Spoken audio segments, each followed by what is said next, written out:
He wasn't supposed to be home yet. The flight had landed early, the meeting ended faster than planned, and for once, life moved ahead of schedule. He stood outside his own house, keys in hand, smiling at the thought of surprising his wife. He had no idea that behind that door, something was already breaking. Something quiet, something painful, something that would change how he saw his family forever. He entered without a sound. The house felt heavy, tense, wrong. Voices carried from the living room. One sharp and commanding, the other low, trembling, almost gone. He stopped, and listened. His mother's voice cut through the air, cold and precise. "You should remember your place," she said. "You came here with nothing. You live here because of my son." Silence followed, not defiance, not argument, just silence. He stepped closer, heart tightening with each word he heard. On the sofa sat his wife. Her shoulders curved inward, hands folded tightly in her lap. Her eyes were lowered, not crying, not speaking, just enduring. In front of her stood his mother. Perfect posture, elegant clothes, a woman who controlled boardrooms and people with the same ease. Her finger pointed like a weapon. Her face showed no mercy.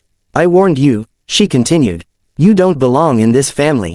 You are an embarrassment." The words landed like blows. His wife didn't look up. She didn't defend herself. She didn't ask for help. She had learned that surviving sometimes meant staying quiet. Sadness filled the room, thick and suffocating. The kind that doesn't scream, but slowly presses on the chest until breathing hurts. His mother circled her like a judge passing sentence.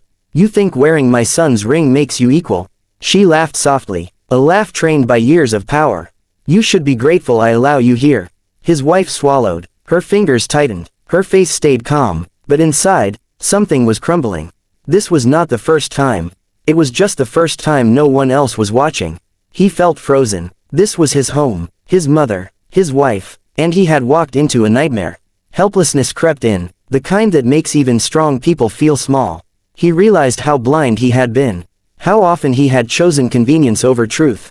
His mother continued, "You don't work. You don't contribute. You're just here." The word hung in the air. Here, as if existence itself was an offense. His wife finally spoke. Her voice was quiet, steady. "I try," she said. That was all. Not an argument, not a plea, just truth. His mother scoffed. "Trying is what poor people say." That sentence broke something inside him. He had built an empire from nothing. He had once been poor, hungry, ignored, and now, the woman who taught him strength was using wealth as a weapon. His wife lowered her gaze again. She felt trapped, outnumbered, dependent. She had left her old life behind for love, trusted that kindness would protect her. Hope flickered faintly, not because things were changing, but because somewhere deep inside, she still believed he would see. She didn't know he was there. His mother leaned closer. "You should leave," she said softly. "I can arrange it." That was the moment. He stepped into the room. The sound of his shoes on the floor was loud. Final. Both women froze. His mother turned slowly. Surprise flickered across her face, quickly replaced by control. "Oh," she said smoothly. "You're home early." His wife looked up. Their eyes met. In that single glance, he saw everything. The sadness she hid, the helplessness she carried, the patience she had learned, and the strength she never showed him, because she shouldn't have had to. His mother straightened. "This is a private conversation," she said. He didn't answer right away. He walked to his wife, stopped beside her, and waited. Silence stretched. "I asked you something," his mother snapped. He took a breath, slow, controlled. "No," he said calmly. "You didn't." His mother frowned. "You were insulting my wife," he continued. "That's not a conversation." She laughed lightly. "Don't be dramatic. I'm protecting you." He looked at her, really looked, and for the first time, he saw arrogance where he once saw strength. "She doesn't need protection from me," he said. "She needs protection from you." His wife's hands trembled slightly.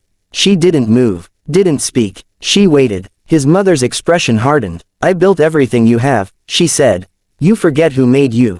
He nodded. "I remember." Then he added, "And I remember who I chose." The room went still. His mother stared at him. "You wouldn't dare," she said. He placed a hand gently on his wife's shoulder. A simple gesture, but it meant everything. "She is my family," he said. "And this is her home." His mother's voice dropped. "Then you're choosing wrong." He shook his head. "No," he said quietly. "I'm choosing right, just late." Hope rose slowly, not explosive, not loud, but real. His wife felt it, in the warmth of his hand, in the steadiness of his voice. His mother stepped back. "You'll regret this." He met her gaze. "Not as much as I'd regret staying silent." There was nothing else to say. She left without another word. Her heels echoed down the hall, each step losing power. The door closed. Silence returned, but it felt different now. His wife finally exhaled. Years of held breath released in one moment. She looked at him, still quiet, still careful. "I didn't want to cause problems," she said softly. He knelt in front of her. His voice cracked. "I caused them," he said. "By not seeing." Tears welled in her eyes. But she blinked them away. Patience had taught her how to endure. Justice was teaching her how to heal. "I'm here now," he said. And for the first time, she believed it completely. Justice didn't come with shouting. It came with presence, with choosing, with standing still and not backing away. That night, the house felt lighter. Power had lost its grip. Love had found its voice. And the woman who stayed silent had finally been heard.